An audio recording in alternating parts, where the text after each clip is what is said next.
오늘 다윗의 회복이라고 하는 두 번째 이야기를 함께 공부하고자 합니다. 다윗은 승리를 했고 이제 다시 예루살렘 도성으로 돌아오는 지금 그런 상황입니다. 근데 그 거점 장소가 있었으니 그 거점 장소가 15절을 보시게 되면 길갈이라고 나와 있어요. 그리고 길갈을 이제 지나서 이제 요단강을 건너게 되면 예루살렘으로 올 수가 있습니다. 근데 오늘 보니까 이 길갈이라고 하는 장소에 한때 다윗을 신랄하게 저주했던 시므이라고 하는 사람이 1000명 정도나 되는 사람을 동원하면서 다윗을 영접하려고 하는 그런 환영식을 좀 준비하고 있는 모습이 말씀 가운데 보여지고 있습니다. 시므이라고 하는 사람은 베냐민 지파예요. 베냐민 지파는 누구를 상징적으로 가리킵니까? 사울 왕족을 상징적으로 가리키죠, 그죠? 어떻게 보면 시므이라고 하는 사람은 사울 왕의 왕족 출신이라고 볼 수가 있어요. 근데 이제 다윗의 아들 압살롬이 이제 쿠데타를 일으켜서 다윗 왕의 왕권을 찬탈하려고 한 것을 시므이는 어떻게 해석을 했느냐면 사울 왕의 핏값이라는 거예요. 사울 왕의 왕권의 그 위치에 다윗 왕이 앉은 것, 그것이 잘못되었기 때문에 그의 아들 압살롬이 쿠데타를 일으킨 것이라고 해석을 합니다. 곧 다윗은 압살롬에 의해서 처참히 무너지게 될 것이라고 한 말과 더불어서 다윗이 압살롬을 피하여 요단강으로 도피할 때 이 다윗과 그 신하들을 쫓아가서 아주 엄청난 무지막지한 그런 저주를 퍼부었던 사람이 이 시므이라고 하는 사람이에요. 그런데 알다시피 상황이 역전돼 버렸잖아요, 그죠? 근데 보시면 알겠지만 오늘 말씀 가운데 이렇게 나오고 있는 건 뭐냐면 20절에 이렇게 나와 있어요. 왕의 종 내가 범죄한 줄을 아옵기에 오늘 요셉의 온 족속 중 내가 먼저 내려와서 내 주 왕을 영접하나이다. 요셉의 온 족속 중에 제일 먼저 나왔다는 거예요. 제일 먼저 나왔다라고 하는 건 뭘 얘기하는 겁니까? 요셉의 온 족속들이 다윗에게 등을 졌다는 얘기죠. 그러니까 유다 지파 일부만 남겨놓고 유다 지파 사람들 중에 일부만 남겨놓고 11지파가 다윗의 편을 들지 않은 거예요. 다윗을 이렇게 옹호하지 않은 겁니다. 압살롬을 지지했다는 거죠. 이런 여러 가지 국민들의 민심이 이반된 것, 이걸 우리는 어떻게 생각해 볼 수가 있냐면 다윗이 하나님을 떠났을 때, 다윗이 하나님을 외면했을 때 사람들도 다윗을 떠났다라고 하는 것으로 해석할 수가 있어요. 아무튼간 그 당시에 다윗은 하나님으로부터 철저하게 이렇게 외면당하는 상황이었지만 다시 하나님을 찾게 되었을 때 하나님 앞에 눈물로 회개하며 통에 자복하게 됐을 때 하나님이 다시금 다윗을 회복시켜주는 장면 속에서 다윗이 이제 점점 하나님께서 손을 들어주시는 그런 은혜로운 사건들이 계속해서 이어지는 거잖아요. 그래서 결국은 다윗이 자신의 아들이긴 하지만 전쟁 가운데 승리를 했고 예루살렘 도성으로 이제 복귀하는 그런 장면인 겁니다. 시므이가 이제 상황 자체가 다윗이 이스라엘의 통일 왕국의 왕이잖아요. 왕을 인정하지 않을 수 없는 상황이 되었으니 지금 다윗을 영접하고 환영 인파를 지금 이제 동원해서 다윗에게 나오고 있는 거예요. 근데 다윗에게 나오고 있는데 지금 뭐라고 얘기를 하고 있느냐면 목숨을 구걸하는 거죠. 율법에 의하면 하나님이 기름 부은 왕을 사람이 이렇게 어떻게 인위적으로 하게 되면 그 사람 항상 당하게 되어 있습니다. 하나님의 기운이 좋은 기운이 아니라 하나님의 나쁜 기운이 그 사람에게 가 있다는 거예요. 이걸 누가 알았습니까? 시므이가 알았다는 거죠. 재빠르게 행동을 했어요. 아, 이게 다윗 왕에게 이전에 저주했던 그런 여러 가지 파장이 이제 나한테 저주로 되돌아오겠구나라고 싶어서 이제 다윗에게 자신의 생존을 또 요구하는 것이기도 하거니와 앞으로 다윗 왕을 충성하겠다라고 하는 그런 내용들이 말씀 가운데 등장하고 있다는 거예요. 22절 보시면 이렇게 나와 있습니다. 22절 보시면 먼저 19절 보시면 이렇게 나와 있습니다. 19절 보시면 왕께 아뢰되 내 주여 원하건대 내게 죄를 돌리지 마옵소서. 내 주 왕께서 예루살렘에서 나오시던 날에 종의 패역한 일을 기억하지 마시오며 왕의 마음에 두지 마옵소서. 이렇게 얘기하고 있어요. 그러니까 한마디로 말하자면 선처해 주십시오. 좋은 날이잖아요. 은혜를 좀 베풀어 주세요. 그렇게 요구를 하고 있습니다. 네, 좀 전에 말씀드린 대로다가 환영 인원을 몇 명을 동원한 거예요? 1000명을 동원했어요. 1000명. 17절 베냐민 사람 1000명이 그와 함께 했더라. 1000명을 동원했습니다. 이것은 일종의 거래입니다. 흥정입니다. 당신이 내 목숨을 보존해주면 내가 이 엄청나게 영향을 끼칠 수 있는 이 인원들을 동원해서 다윗 당신을 섬기겠습니다. 충성하겠습니다라고 하는 그런 다짐인 거예요. 근데 이 상황에서 두 가지의 반응을 볼 수가 있습니다. 어떤 두 가지 반응을 볼 수가 있냐면 하나는 율법적인 반응과 하나는 은혜의 반응이라는 거예요. 율법의 내용으로 적용하게 되면 하나님이 기름 부은 그 왕을 저주하게 된다. 이것은 사형입니다. 처형당하는 그런 상황인 거예요. 근데 은혜라고 한 건 뭡니까? 율법의 적용에 의하면 처형당하는 상황인데 이 시므이의 목숨을 다윗이 은혜롭게 선처해주는 그런 맹세의 장면을 볼 수가 있다는 거죠. 오늘 말씀 보시면 이렇게 나와 있어요.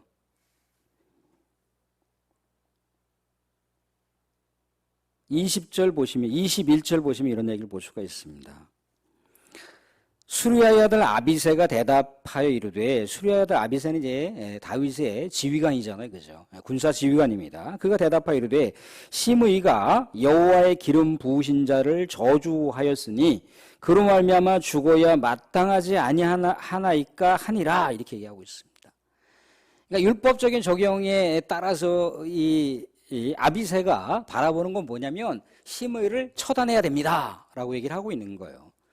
그런데 다윗이 어떻게 이야기를 하고 있는지 오늘 말씀 가운데 한번 우리가 한번 읽어보도록 하겠습니다. 22절 한번 같이 한번 읽어보겠습니다. 22절 같이 시작.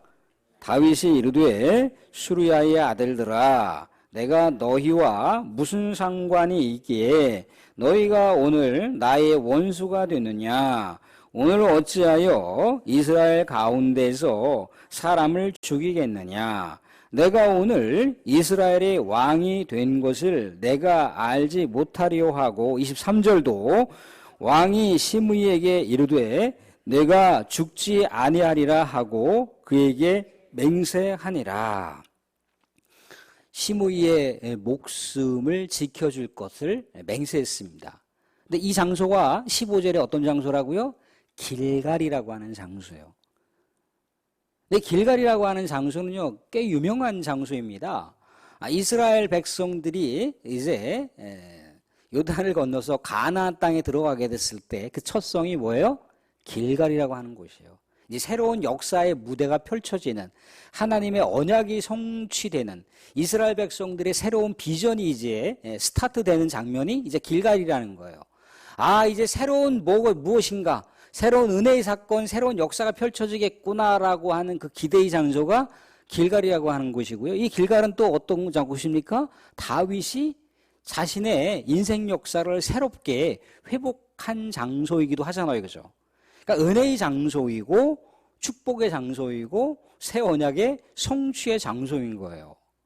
율법의 장소가 될 수도 있었는데 이 율법의 장소가 아니라 은혜의 장소로 대전환을 이루는 그런 놀라운 은혜의 그 장면을 우리가 지금 보고 있는 거예요. 아비새에 따라서 율법적으로 적용하게 되면 죽을 수밖에 없는 상황이지만 다윗이 은혜로운 삶으로 적용을 해서 이 시므이가 죽지 않고 살게 되었다는 거죠. 자, 이 길갈이라고 하는 장소가 어떤 장소겠습니까? 바로 교회죠. 교회예요. 교회는 믿음의 사람들이 회복되는 장소고요. 믿음의 사람들이 위로받는 장소고요. 또 믿음의 우리 사람들이 또 격려받고 새 힘을 얻는 장소이기도 합니다. 물론 뭐 공의로운 여러 가지 그 내용들이 뭐 완전히 배제할 수는 없지만 그래도 가급적이면 율법보다는 은혜가 넘치는 곳이 교회라고 하는 곳이에요. 근데 사랑하는 성도들, 교회 안에서 여러분들 하나님의 은혜와 회복을 누리지 못한다면 어디서 하나님의 은혜와 회복을 누리실 수가 있겠습니까? 그러니까 교회라고 하는 곳이요, 특수한 곳이에요. 특수한 곳. 하나님이 임하시는, 예수 그리스도께서 거주하는 장소가 교회예요. 교회. 그냥 단순하게 뭐 교회 건물이 이렇다 저렇다라고 이렇게 뭐 그 비판하는 여호와 증인들도 있긴 하지만 그런 인간들은 차치해버리고, 교회는 엄연하게 신학적으로도 그렇고 신앙적으로도 그렇고 은혜의 장소예요. 은혜의 장소, 축복의 장소, 약속의 장소란 말이죠. 우리 사랑하는 성도님들이 물론 예수 그리스도를 믿을 때 개인적으로 영접할 수도 있습니다. 근데 교회라고 하는 매개를 통해서 우리가 신앙생활의 첫 출발점을 이어갈 수가 있었잖아요. 그러니까 교회라고 하는 곳이 굉장히 중요한 곳이고, 교회라고 하는 곳은 특별한 우리 하나님의 계시가 담겨있는 장소라는 거예요. 교회를 사랑하셔야 됩니다.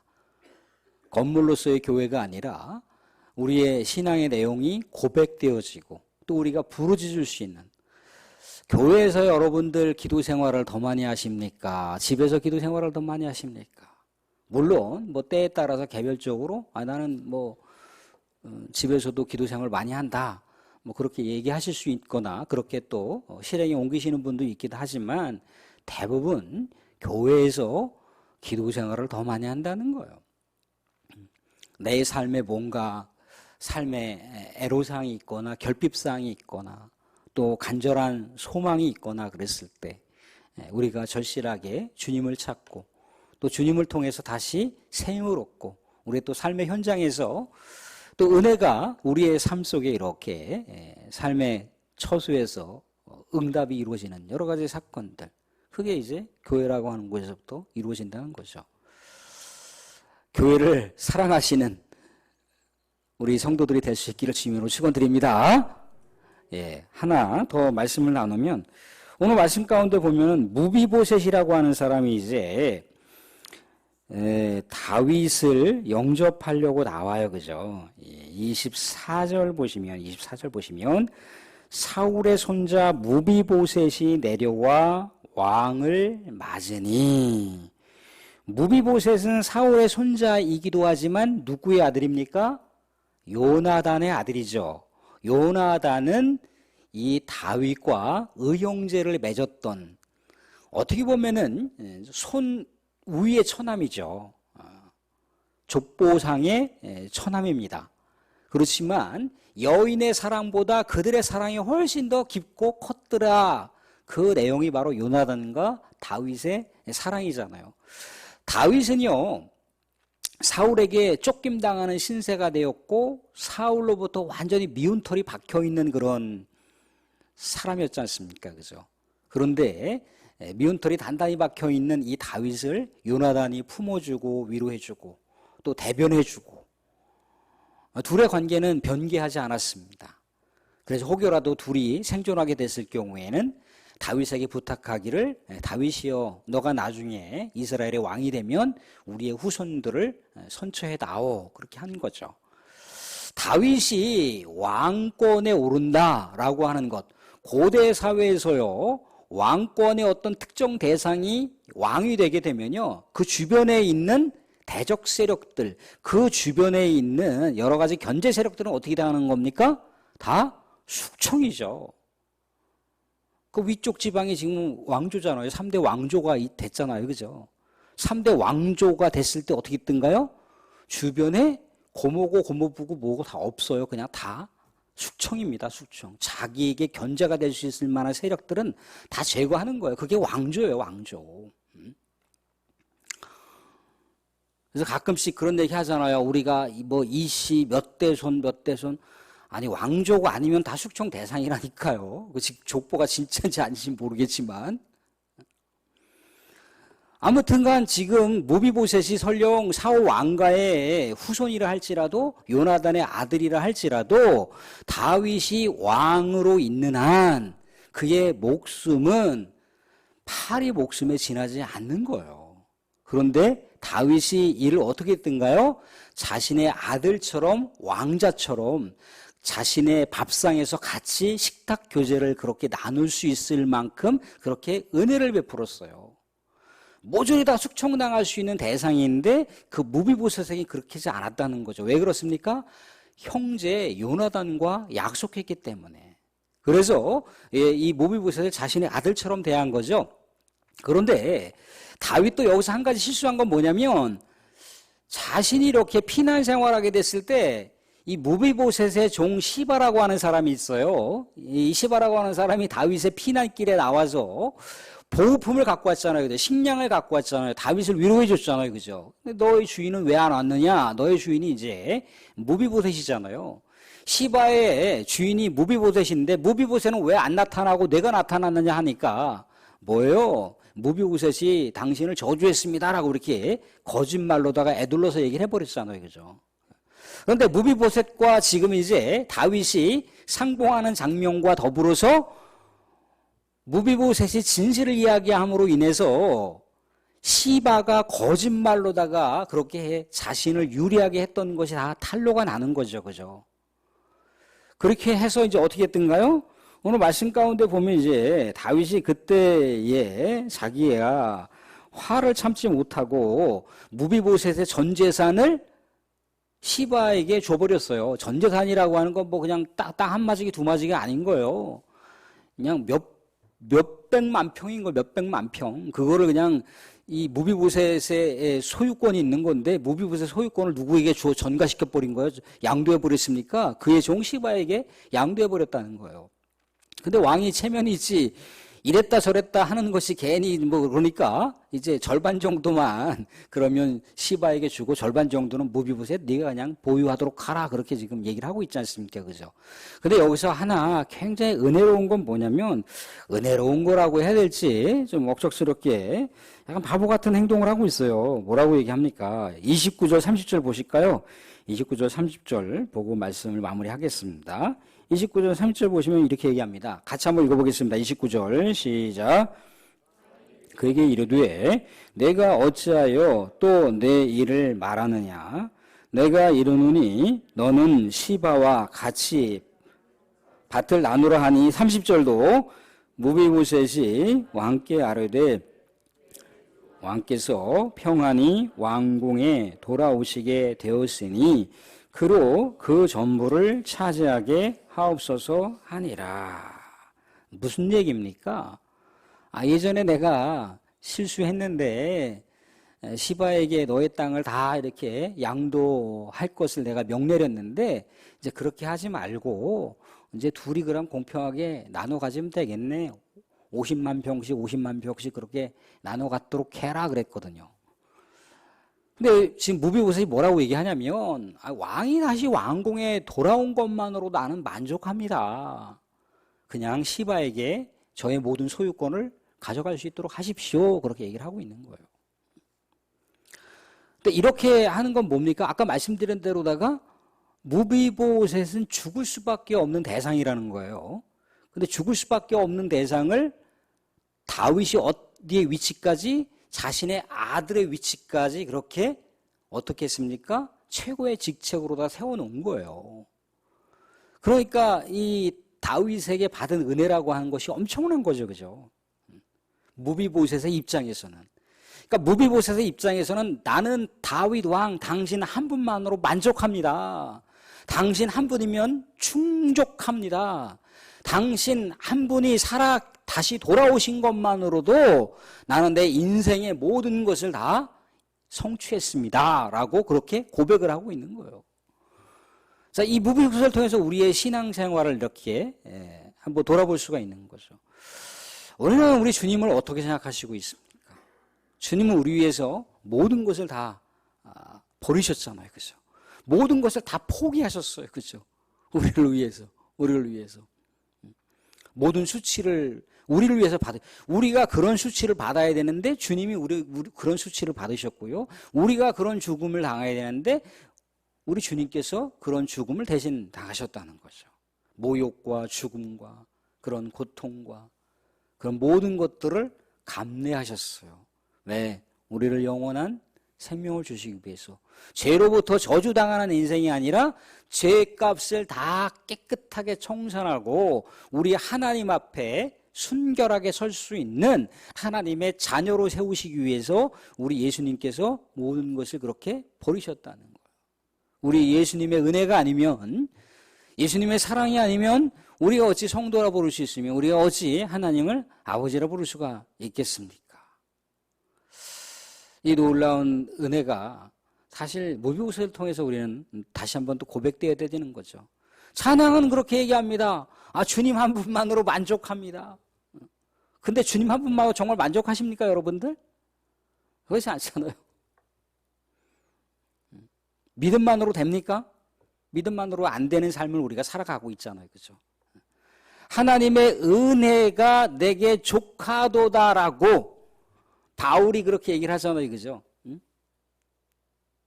내게 주신 은혜가 너무나 거대하기 때문에 그 은혜만으로 내가 족하도다. 우리는 그런 고백을 못 하잖아요. 그죠? 근데 그런 고백을 못 한다라고 하는 것이 잘못된 것이 아니라 우리는 우리의 일상생활 속에서 그 내용들을 넓게 펴보면 내가 불평할 수도 있고 내가 또 분개할 수도 있고 내가 또 불만족스러운 것들이 여러 가지가 있을 수 있지만 그걸 넓게 펴보고 촘촘히 들여다보면요 다 그곳 안에 하나님의 은혜의 그 파편들이 알알이 박혀 있어요. 우리 주님의 축복들이 알알이 박혀 있어요. 우리 주님의 놀라운 우리를 바라보는 그윽한 사랑의 조각들이 계속해서 박혀 있어요. 우리가 그것을 모으면요 그 어떠한 상황, 어떠한 시련 속에서도요 우리 하나님의 은혜와 감사를 고백하지 않을 수가 없다는 겁니다. 우리 사랑하는 성도들, 말씀을 맺겠습니다. 교회는 우리 하나님의 축복과 은혜와 회복의 장소입니다. 교회 가운데 더욱더 우리 사랑하는 성도님들 성령 충만하여 여러분들의 삶이 더욱더 회복이 되는 역사가 이루어질 수 있기를 주님으로 축원드립니다. 또한 우리 주님을 우리가 경홀히 경박스럽게 여기지 마시고 우리 주님을 정말 내 인생의 주인으로 우리 인생의 구원자로 내 인생을 총체적으로 책임지실 수 있는 분으로 우리가 세워드리면 우리 주님을 우리가 인정하면 주님께서도 우리를 인정하세요. 우리가 주님을 높여드리면 주님이 우리를 높여주십니다. 그런 놀라운 은혜가 우리 성도들에게 주어져 있는 축복이에요. 우리 주님을 더욱더 사랑하시고 주님을 더욱더 아름답게 섬기시는 우리 성도들이 될 수 있기를 주님으로 축원드립니다.